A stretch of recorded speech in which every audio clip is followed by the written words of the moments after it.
Mister ladies channel viewers அனைவருக்கும் வணக்கம். இன்னைக்கு கொழுப்பு கட்டி அப்படின்றது நிறைய பேருக்கு இன்னைக்கு பாத்தீங்கன்னா இருக்குது. இதுல உடல் முழுவதுமே இருக்குது அல்லது ஒரு குறிப்பிட்ட பகுதியில ஒரே ஒரு கட்டி மட்டும் தாங்க இருக்குது அப்படின்னு சொல்லிட்டு நிறைய பேர் இன்னைக்கு வராங்க. இந்த கொழுப்பு கட்டிக்கு ஏதாவது தீர்வு கிடைக்குமா அப்படின்னு சொல்லிட்டு நிறைய கமெண்ட்ல கேட்டிருந்தாங்க. அதனால அந்த கொழுப்பு கட்டிக்கான ஒரு ஈஸியான எளிமையான இயற்கை மருத்துவத்தில் இருக்கக்கூடிய சில டிப்ஸை தான் நம்ம இதில் பார்க்க போறோம்.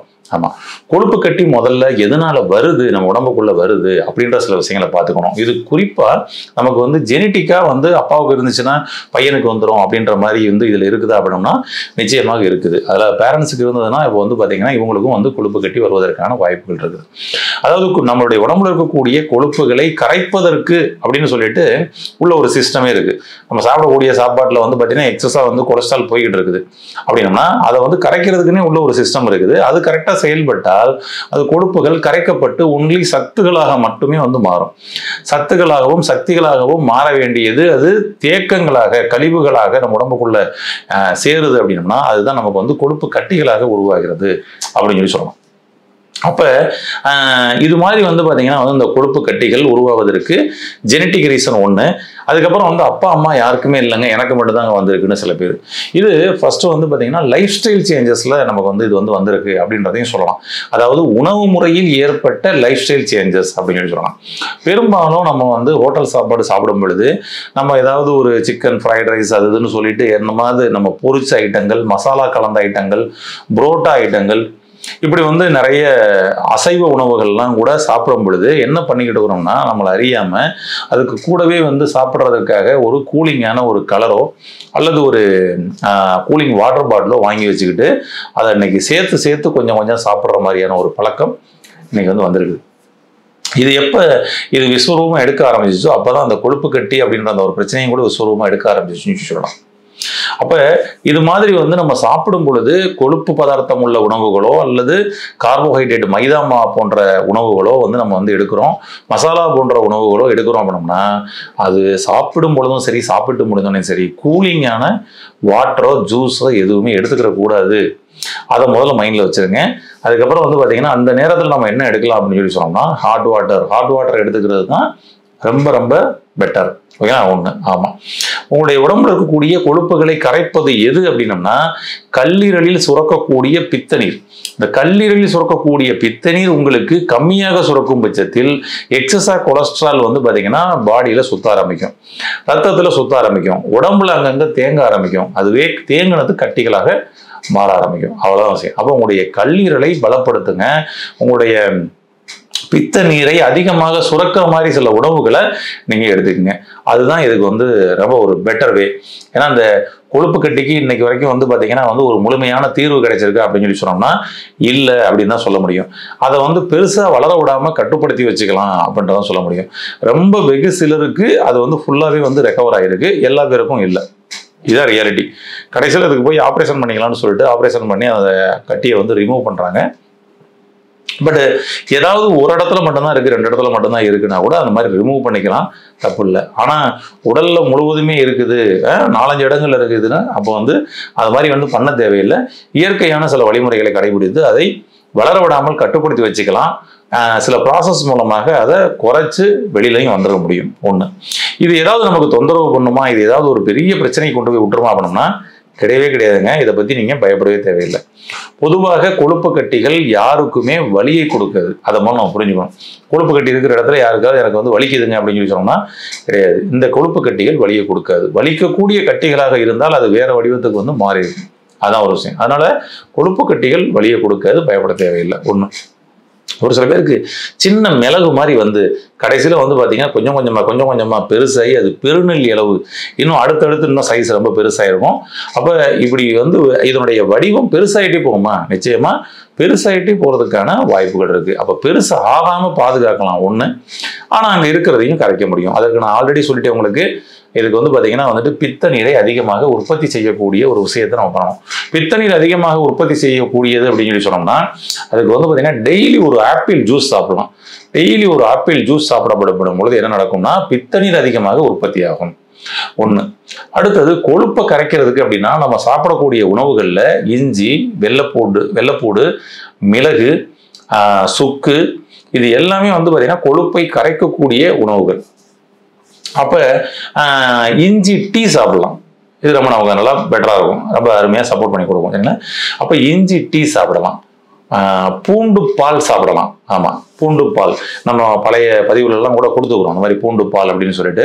அதாவது ஒரு டம்ளர் தண்ணியில் ஒரு 7 பூண்டு, இல்லை நல்ல நாட்டு பூண்டு, ஒரு 7 பூண்டு மலைப்பூண்டு, நாட்டு மலைப்பூண்டு எடுத்து அப்படியே வந்து 7 பூண்டையும் போட்டு நல்லா பாயில் பண்ணணும். 1 டம்ளர் பால் 1 டம்ளர் தண்ணி அப்படியே நல்லா பாயில் பண்ணோம்னா இந்த பாலில் அப்படியே இந்த வெள்ளைப்பூடோட எசன்ஸ் அப்படியே ஃபுல்லாக இறங்கும். பூண்டு நல்லா வெந்து மலர்ந்து வெடிச்சிடும். அந்த அளவுக்கு வந்து அதில் வந்து பார்த்தீங்கன்னா வெந்துக்கிட்டு இருக்கும். அப்போ 100 டிகிரி செல்சியஸில் கொதிக்க வைக்கப்படும் பொழுது பால் இருக்கக்கூடிய கெமிக்கலும் வெளியே போயிடும். அதுக்கப்புறம் இறக்கும் பொழுது அப்படியே கொஞ்சோன்னு மஞ்சள் தூள் அப்படியே போட்டுட்டு அதை வந்து நம்ம வந்து சாப்பிடலாம். இது கூட பெருங்காயம் கொஞ்சம் சேர்த்துக்கிட்டிங்கன்னா இன்னும் சூப்பர் தான். கொஞ்சோண்டு பெருங்காயம் ஒரு 1/2 டீஸ்பூனு 1 டீஸ்பூனும் வந்து பெருங்காயம் போட்டுக்கலாம். போட்டுட்டு கலந்துட்டு அவ்வளோதான். பூண்டு, பால், மஞ்சள் தூள், பெருங்காயம் இதை மட்டும் நம்ம வந்து டெய்லி நைட்டு தூங்க போகிறதுக்கு முன்னாடி சாப்பிட்டே வந்தோம் அப்படின்னு சொல்லி சொன்னோம்னா நம்ம உடம்பில் இருக்கக்கூடிய கெட்ட காற்று, கெட்ட கொழுப்பு வெளியேறுவதற்கு சப்போர்ட் பண்ணி கொடுக்கும். ஒரு வேளை அல்லது 2 வேளை நம்ம வந்து இஞ்சி டீ நம்ம வந்து எடுத்து வரலாம். அது ரொம்ப சிம்பிளுங்க. ஒரு 1.5 டம்ளர் தண்ணியில் ஒரு இஞ்சி பீஸ் வந்து ஒரு ஸ்லைஸ் பண்ணி அப்படியே வந்து தோல் நீக்கிட்டு ஸ்லைஸ் பண்ணி உள்ளே போடுங்க. நல்லா கொதிக்க வைங்க. இஞ்சியோட எசன்ஸ் நல்லா அப்படியே இறங்கும். ஏன்னா அதாவது ஒரு 1/2 இன்ச்சுக்கு உள்ள நீளமான பீஸாக ஒரு பீஸ் கட் பண்ணி போடுங்க போதும். அதையே 2ஆக கட் பண்ணி போடுங்க. அடுத்து அது போட்டு எசன்ஸ்லாம் இறங்கிடும்ல, இறங்கினோன்னு எடுத்து வடிகட்டிட்டு அது கூட சேர்ந்து ஒரு ஸ்பூன் தேன் கலந்துட்டு நல்லா 1 டம்ளர் வந்து சாப்பிடுங்க. இதை வந்து ஈவினிங் வேளையில் நம்ம வந்து ஒரு 5 to 6 அந்த ரேஞ்சில் வந்து நம்ம வந்து சாப்பிட்டுக்கலாம். ஆமாம், 4 to 6க்குள்ளே கூட நம்ம வந்து இந்த மாதிரி வந்து ஒரு இஞ்சி டீ ஒன்று சாப்பிட்டுக்கலாம். இதுவும் உங்களுடைய உடம்பில் இருக்கக்கூடிய தேவையில்லாத கொழுப்புகளையும் கொழுப்பு கட்டிகளையும் கரைப்பதற்கு அருமையாக பயன்படுங்க. ட்ரை பண்ணி பாருங்க. ரைட். இப்போ இதுக்கு மேலே ஒரு எக்ஸ்டர்னல் பூச்சா சில விஷயங்களை போடலாம். அதுக்கு நிறைய இது இருக்கு. இருந்தாலும் உங்களுக்கு ஈஸியான சில இது சொல்கிறேன். நல்ல ரிசல்ட் கிடைச்ச ஒரு டிப்ஸ் ஒன்று சொல்கிறேன். ட்ரை பண்ணி பாருங்க. ஒன்று, அதாவது எலுமிச்சம்பழ தோல் எடுத்துக்கோங்க, ஆரஞ்சு தோல் எடுத்துக்கங்க. இந்த எலுமிச்சம்பழ தோலையும் ஆரஞ்சு தோலையும் முதல்ல அப்படியே மேலே மாடியில் நிழல் காய்ச்சல்ல முதல்ல காய போடுங்க. காய போட்டு நல்லா காய்ஞ்சு வந்த உடனே அதை அரைச்சு அப்படியே பவுடர் பண்ணிங்க.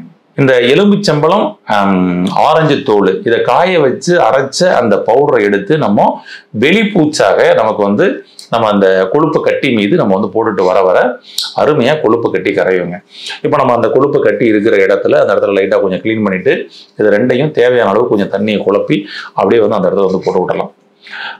இது கூட வந்து பார்த்தீங்கன்னா வந்துட்டு நம்ம வந்து எண்ணெய் கொஞ்சம் மிக்ஸ் பண்ணி கூட நம்ம வந்து போடலாம். தண்ணியில் குழப்பி போடுறதுக்கு எண்ணெய் மிக்ஸ் பண்ணி கூட போடலாம். தேங்காய் எண்ணெய் வச்சு குழப்பி கூட அந்த இடத்துல போடலாம். இது அப்படியே கொஞ்சம் கொஞ்சமாக கட்டியோட சைஸ் குறைஞ்சிக்கிட்டு வர்றதை உங்களால் ஒரு வித்தின் 7 daysல உங்களால் வந்து ஃபீல் பண்ண முடியும். முத விட சைஸ் குறைஞ்சிருக்கு அப்படின்னு சொல்லிட்டு. எவ்வளோ நாளைக்குங்க போடணும்? இது தாராளமாக எத்தனை நாள் போட்டாலும் ஒன்றும் சைட் எஃபெக்டே கிடையாதுங்க. நல்ல கொழுப்பு கட்டி கரையும் வரை தாராளமாக போடலாம். அல்லது ஒரு டியூரேஷன் ஒரு 15 நாள் அல்லது 21 நாள் தொடர்ந்து போட்டுட்டு கொஞ்சம் கேப் போட்டுக்குங்க. அதாவது திரும்ப ஒரு 15 நாள் கேப் போடுங்க. அதுக்கப்புறம் ஒரு 21 days போடுங்க. பெட்டராக இருக்கும். நல்லா கரைஞ்சு கொடுக்கும். இது கூட நீங்கள் வந்து நான் சொன்ன மாதிரி வந்து சாப்பாட்டு விஷயங்களில் வந்து அசைவ உணவுகள் மசாலா ஐட்டங்கள் சாப்பிடும் பொழுது அவசியம் வந்து சுடுதண்ணி சாப்பிடணுன்ற பழக்கத்துக்கு வச்சுக்கோங்க. பெட்டர். அதுக்கப்புறம் நம்ம வந்து வேர்வை கழிவுகள் உடம்புல இருந்து வெளியேறணும் அப்படின்றது மேல கொஞ்சம் கவனம் வச்சுக்கோங்க. மலக்கழிவுகள் உடம்புக்குள்ள தேங்க இருக்கக்கூடாதுன்றதுல கவனம் வச்சுக்கோங்க. ஏன்னா இது ரொம்ப முக்கியமான விஷயம். ஆமா, பொதுவாக நம்ம வந்து இயற்கை மருத்துவத்துக்குள்ள போகப்படும் பொழுது முதல்ல வந்து பாத்தீங்கன்னா உள்ள இண்டஸ்ட்ரினை ஃபுல்லாக முதல்ல கிளீன் பண்ணுறது தான். நமக்கு இந்த ஃபேட் மெட்டாபாலிசம் வந்து சீராக இருக்கணும் அப்படின்னு சொல்லி சொன்னோம்னா நம்ம இண்டஸ்ட்ரினை கிளீன் பண்ணுறது ரொம்ப மிக முக்கியமான ஒரு விஷயம். அப்போ ஃபஸ்ட்டு வந்து பார்த்தீங்கன்னா ஒரு பேதி எடுத்து முதல்ல வந்து கிளீன் பண்ணிங்க. கிளீன் பண்ணிவிட்டு அடுத்து மலச்சிக்கல் ஏற்படாமல் இருக்கிற மாதிரி உங்களுடைய உணவு முறையும் லைஃப் ஸ்டைலையும் வச்சுக்கிட்டு, இல்லை நீங்கள் தேவை ஏற்பட்டால் திருவிழா சூரணம் போன்ற சூரணங்களையும் நம்ம எடுத்துக்கிட்டு என்ன பண்ணலாம், உங்களுடைய லார்ஜ் இன்டெஸ்டைனுக்குள்ள மலம் தேங்காமல் வந்து பாதுகாத்துக்கலாம். இது ரொம்ப பெஸ்ட்டு, ரொம்ப அருமையாக வந்து சப்போர்ட் பண்ணி கொடுக்கும். இப்போ அது மாதிரி வந்து நம்ம வந்து ஆரஞ்சு தோலையும் எலுமிச்சம்பழ தோலையும் நம்ம வந்து பயன்படுத்தப்படும் பொழுது தண்ணியில் குழைத்து நம்ம போடலாம், அல்லது எண்ணெயில் தேங்காய் எண்ணெயில் அது போன்ற எண்ணெயில் வந்து குழைத்து போடலாம், அல்லது பன்னீரில் குழைத்து கூட நம்ம வந்து அந்த இடத்துல போடலாம். அந்த கொழுப்பு கட்டி இருக்கிற இடம் கொஞ்சம் கொஞ்சமாக கரையும். ஒன்று. இப்போ அடுத்து இன்னொரு ஆப்ஷன் ஒன்று இருக்குதுங்க. இதுவும் நம்ம நல்லா ஒர்க் பண்ணோம். என்ன பண்ணணும்னா வந்து மஞ்சள், சரிங்களா, மஞ்சள் தூள் அதுக்கப்புறம் வந்து மைதா மாவு. இந்த மஞ்சள் தூளையும் மைதா மாவையும் அமோனியாவையும் வந்து பார்த்தீங்கன்னா வந்து ஒரு ஈக்குவல் ரேஷியோவில் நம்ம கொழுப்பு கட்டி எவ்வளோ இருக்கோ அதுக்கு வந்து மேலே அப்ளை பண்ணுற மாதிரி இதில் ஒரு ஸ்பூன், இதை ஒரு ஸ்பூன், அவ்வளோதான் எடுத்துக்கிட்டு இதையும் அதே போல் வந்து பார்த்தீங்கன்னா வந்து எண்ணெய், அதாவது தண்ணீர், பன்னீர், இதை ஏதாவது ஒன்றில் இதை வந்து மிக்ஸ் பண்ணலாங்க. அவ்வளோதான். ஏன்னா மிக்ஸ் பண்ணிட்டு அதை அப்படியே வந்து அந்த கொழுப்பு கட்டி மேலே போட்டுடலாம். நைட்டு தூங்க போகிறதுக்கு முன்னாடி இந்த மாதிரி வந்து கட்டி மேலே போட்டுட்டு வர உங்களுக்கு அப்படியே வந்து கொழுப்பு கட்டிகள் கரைவதை உங்களால் கண்கூடாக பார்க்க முடியும். இப்படி படிப்படியாக இந்த கொழுப்பு கட்டிகளை கரைப்பதற்கு இப்படி சில டிப்ஸ் எல்லாம் வந்து பயன்படுத்தலாம். இயற்கையான முறையில் இதெல்லாம் பயன்படுத்தி பார்த்து ஒருவேளை அங்கே வந்து கொழுப்பு கட்டி நமக்கு வந்து கரையில் அது இன்னும் பெருசாக தான் இருக்குது, இது நமக்கு ஏதாவது தொந்தரவு பண்ணுது உங்களுக்கு அப்படின்னா மட்டும் நீங்கள் வந்து மருத்துவமனையை நாடி அடுத்து அதற்கான சிகிச்சை எடுத்துக்கிறது பெட்டர். முடிந்தவரை இதை இயற்கையான முறையில் சிகிச்சை எடுத்து இதை வந்து சரி பண்ணிக்கிறதுக்கு முயற்சி பண்ணுங்க. அதற்கு இந்த டிப்ஸ் ரொம்ப அருமையாக வந்து பயன்படும். ஏன்னா கொழுப்பு கட்டிகளை நிரந்தரமாக வந்து நீக்கிடலாம் அப்படின்றதுல இன்னும் வந்து பார்த்தீங்கன்னா முழுமை அடையில ரிசர்ச் போயிட்டே இருக்குது அப்படின்னு தான் சொல்ல முடியும். இல்லைன்னா வந்து ஆப்ரேஷன் தான் தீர்வுன்னு சொல்லிட்டு அதுக்கு பண்ணி பண்ணிக்கிருக்கிறாங்க. ஆனால் இயற்கையான முறையில் இது படிப்படியாக வந்து கரைந்து குறைவதற்கு அதிகப்படியான வாய்ப்புகள் இருக்குது. இதுல சில பெர்சன்ஸ்க்கு, அதாவது கம்மியான சில பெர்சன்டேஜ் உள்ள பீப்புள்ஸ் இதுக்குள்ள ரெடியா இருக்கிறாங்க. பயன்படுத்தி பாருங்க, அதுல நீங்களும் ஒரு ஆளா இருக்கலாம். அதனால எக்ஸ்டர்னல் அப்ளிகேஷனாக இதை அப்ளை பண்ணிக்கோங்க. கான்ஸ்டிபேஷன் இல்லாமல் வச்சுக்கோங்க. பேதி கிளியர் பண்ணிக்கோங்க. சாப்பிடும் பொழுது எப்போ சாப்பிட்டாலும் வந்து ஹாட் வாட்டர் வந்து சாப்பிட்டுக்கோங்க. பித்த நீரை அதிகமாக சுரக்க செய்வதற்கான உணவுகளை கொஞ்சம் அதிகமாக எடுத்துக்கோங்க. வியர்வை கழிவுகளை வெளியேற்றுங்கள். இதை மட்டும் பயன்படுத்தி உங்களுடைய கொழுப்பு கட்டிகளை நீக்கி என்றென்றும் ஆரோக்கியமாக வாழ வாழ்த்துக்கள். நன்றி.